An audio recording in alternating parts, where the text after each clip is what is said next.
Welcome to another Design with Jo video. I'm Joanne Rogers, a Stampin' Up! Demonstrator in Central Alberta, Canada, and I've been designing with you in mind since 1999.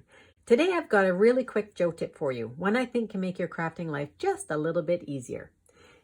Do you ever have the situation where you tie on some ribbon or some twine like I did here and it's loose and you really don't want to have to tighten it up? And so this is a super quick tip so that you can tighten it up.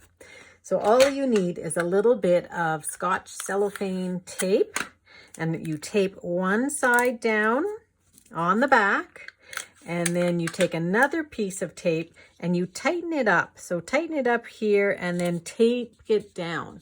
Okay, so now what you've done is you've taped it and moved the loose part into the back, and it is tight on the front.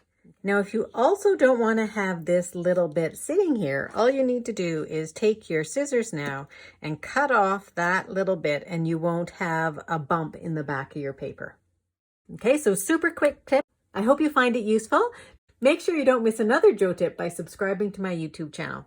And if you've got a paper crafting question that you'd like the answer to, drop me a line at jo@designwithjo.ca and let's see if we can't figure it out. Thanks very much. Have a great paper crafting day.